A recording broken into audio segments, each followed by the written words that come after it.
جس میں سے رشیا ہے، ازبکستان ہے، چائنا ہے، ہندوستان ہے، مغلستان ہے، افغانستان ہے اور عراق ہے. یعنی ان ملکوں میں رہنے والے انصاف پسند عوام نے بھی اس زمانے میں اپنی صدائے احتجاج کو بلند کیا، اور اس زمانے کے جو مواصلاتی اور مراسلاتی ذرائع تھے، جو اس زمانے کا سوشل میڈیا تھا، اس کے ذریعے اپنی آواز کو بلند کیا اور وہاں تک ان ظالمین تک پہنچایا. ایسا نہیں، اس دور سے لے کر کے آج تک. اور یہ ہمارا احتجاج یہ جاری رہے گا، اس وقت تک جاری رہے گا جب تک کہ جنت البقیع کی تعمیر نو نہ ہو. اور یہ تو ملکوں کا حال تھا اور عوام کا حال تھا. جس زمانے میں جنت البقیع کو منہدم کیا گیا، ہمارے علماء بھی خاموش نہیں رہے.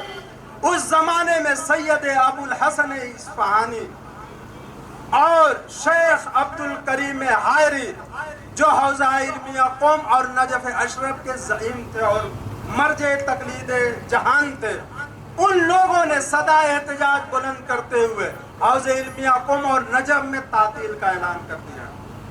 تو ہماری یہ صدائے احتجاج اس وقت تک بلند رہے گی، ہم احتجاج اس وقت تک کرتے رہیں گے جب تک کہ جنت البقیع کی تعمیر نہ ہو. اور اس وقت تک ہم سانس تبھی لے سکتے ہیں جب اس کی تعمیر ہو جائے. اور ہم یہ اپیل کرتے ہیں، بہرحال ہمارے بس میں جو بھی ہے ہم اپنی آواز کو بلند کرتے ہیں، اور انصاف پسند انسان وہی کہلاتا ہے جو ظلم کے خلاف اپنی آواز کو بلند کرتا ہے.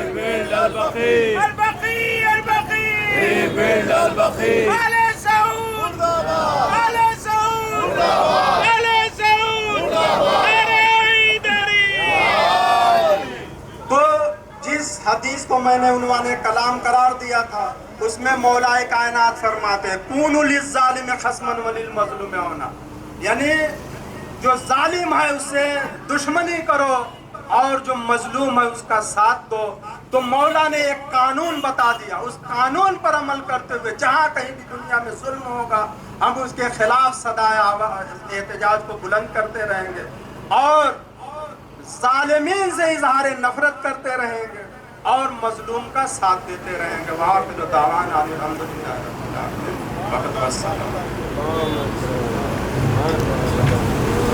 ظہیر عباس صاحب مولانا بہترین تقریر فرما رہے تھے. حضرات، یہ پروگرام اختتامی مرحلے پر پہنچ چکا ہے.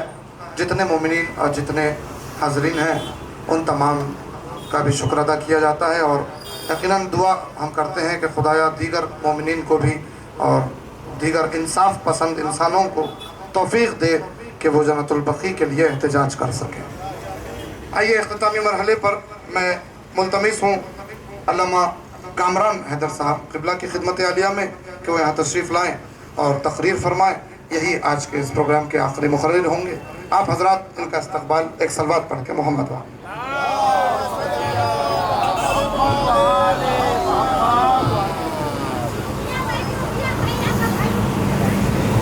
اسٹیج پر جلوہ افروز ذاکرین علماء مولانا محترم اور سامعین حضرات، السلام علیکم ورحمۃ اللہ وبرکاتہ. آج کا ہمارا یہ احتجاجی اجلاس اور یہاں ہماری احتجاجی شرکت ظلم کے خلاف صدیوں سے احتجاج کا ایک سلسلہ ہے، اور ہماری پہچان یہ ہے کہ ہم ان کے ماننے والے ہیں جنہوں نے چھپے ہوئے کافروں کو پہچانوایا.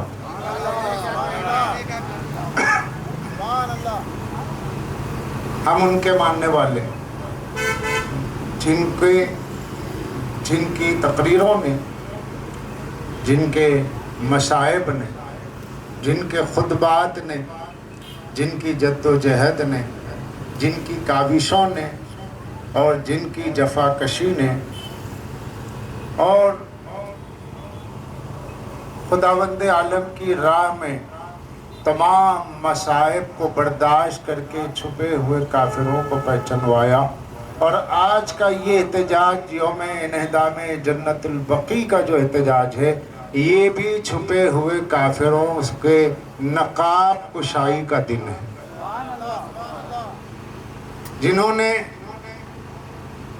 اسلامی لباس میں یہودی ایجنڈے پہ عمل کیا، جنہوں نے اسلامی حلیے اور بشرے میں یہودیوں کی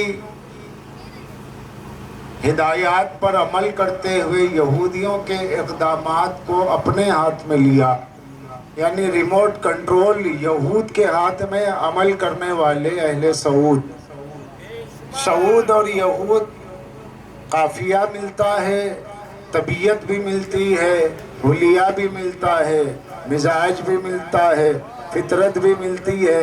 سعود اور یہود کی طینت بھی ایک ہے، طبیعت بھی ایک ہے۔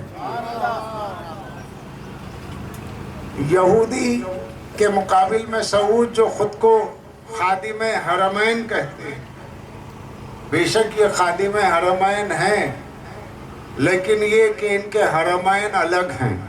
یہ مکہ مدینہ ان کا حرم نہیں ہے، مکہ اور مدینہ جو حرم ہے اس لیے حرمین کہتے ہیں۔ ان کا حرم ہے اسرائیل اور ان کا حرم ہے امریکہ۔ سعودیوں کے دو حرم ہیں، ایک ہے اسرائیل اور ایک ہے امریکہ۔ ان کی خدمت اور ان کی اطاعت ہی ان کی زندگی ہے۔ سعودی ایک غاصب حکومت ہے، لٹیرے لوگ ہیں نجد کے۔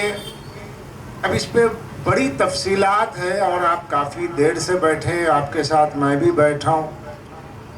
اس تھکاوٹ میں جو آپ سنیں گے اور میں سناؤں گا تو گویا نہ میں نے سنایا نہ آپ نے سنا، لیکن جس قلیل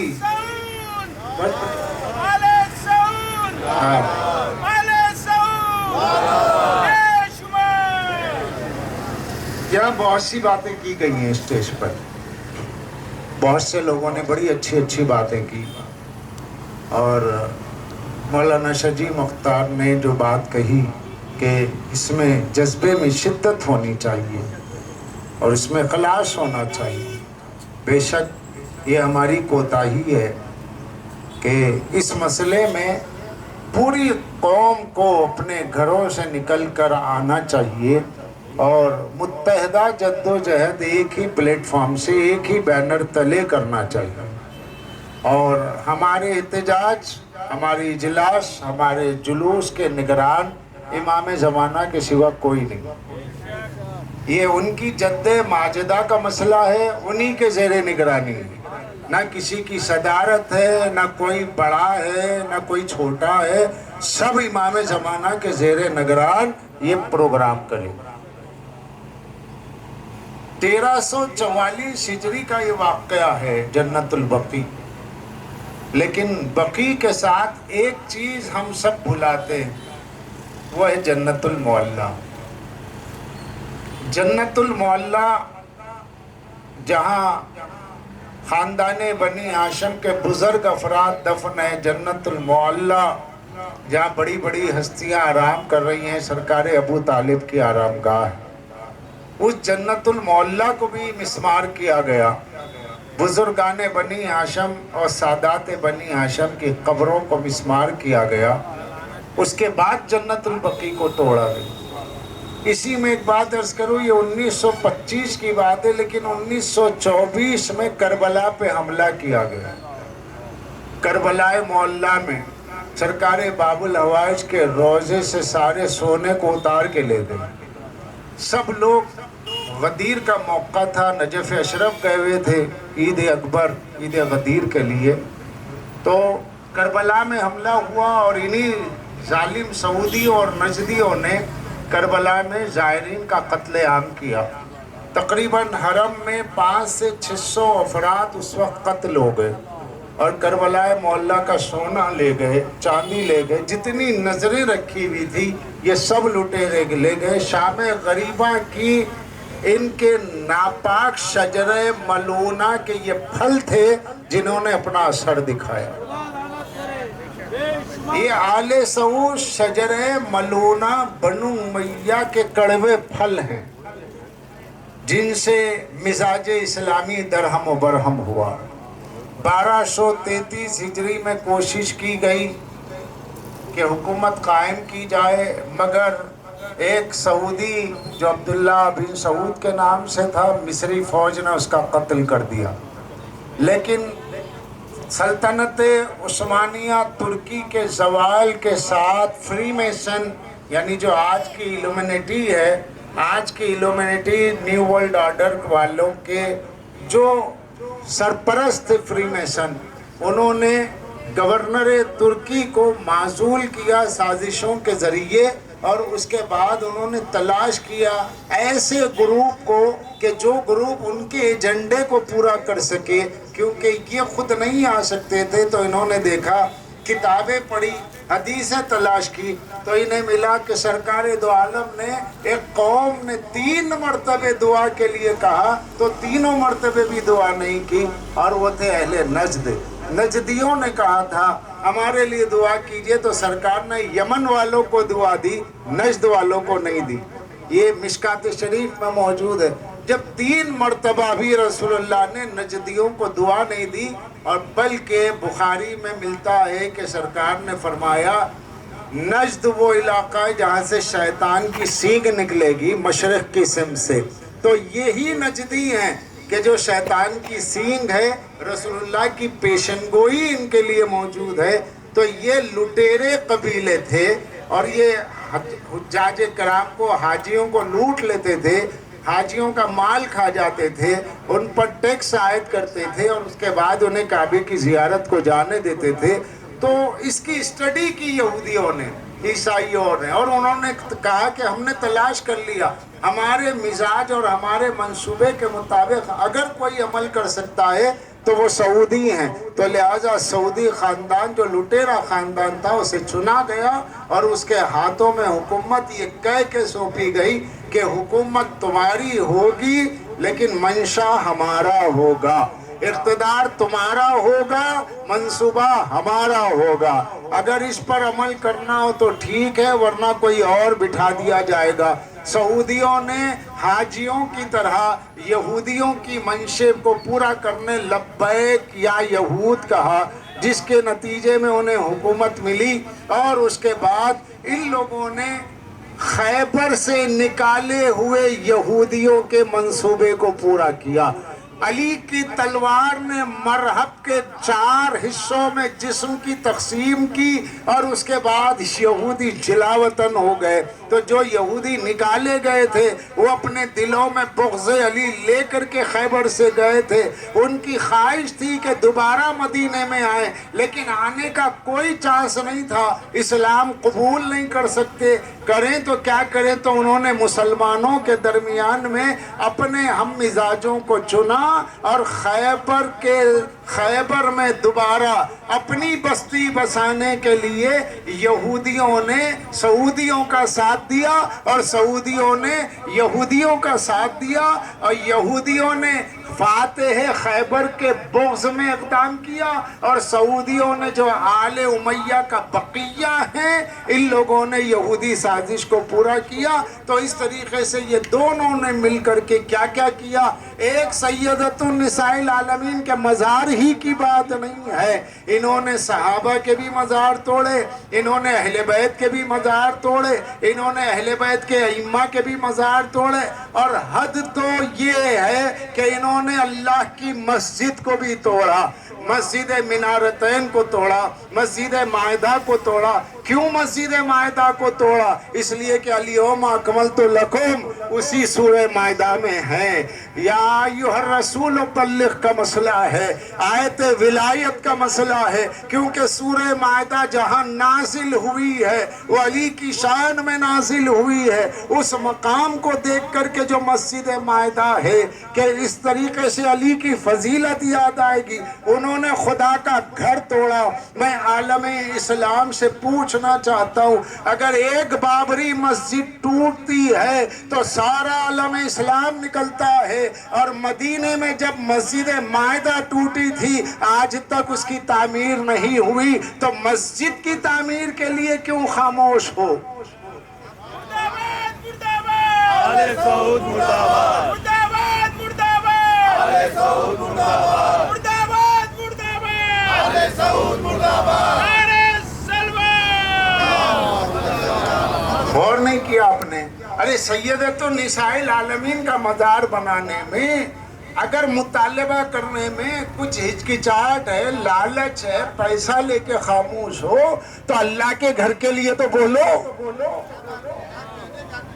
کچھ لوگ کہتے ہیں کہ بھئی ہم صحابہ کو مانتے ہیں، تو صحابہ کے مزار توڑے گئے تو کم سے کم صحابہ کی محبت میں بولو، اپنے صحابی رسول کی مزار کو بنانے کے لیے تو بولو۔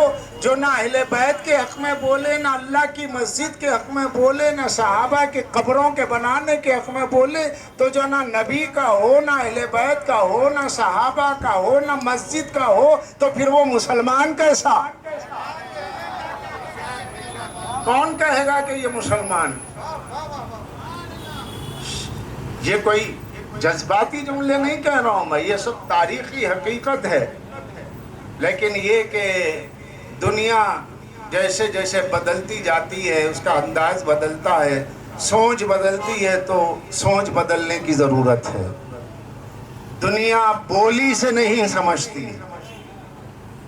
ضرورت اس بات کی تھی کہ جنت البقیع کے مسماری کے بعد پوری دنیا میں جہاں جہاں سعودی سفارت خانے اور کونسلیٹ ہو انہیں کام نہ کرنے دیا جاتا، سفارت خانے بند ہو جاتے، اتنا ہنگامہ کیا جاتا کہ کسی ملک میں کوئی سعودی کونسلیٹ کام نہ کرنا پائے، تو سارے ممالک ایک جگہ ہو کے یہ اعلان کرتے کہ بھئی چند قبروں کے لیے آپ کی وجہ سے ہمارے ملک کی بدنامی ہو رہی ہے، لہٰذا ہم سب مطالبہ کرتے ہیں کہ وہ چند قبروں ہی کی تو بات ہے، قبریں بنا دیجئے ورنہ پوری دنیا میں امن ختم ہو جائے گا۔ لیکن ہم صرف اجلاسوں تک رہے، تصویر کشی تک رہے۔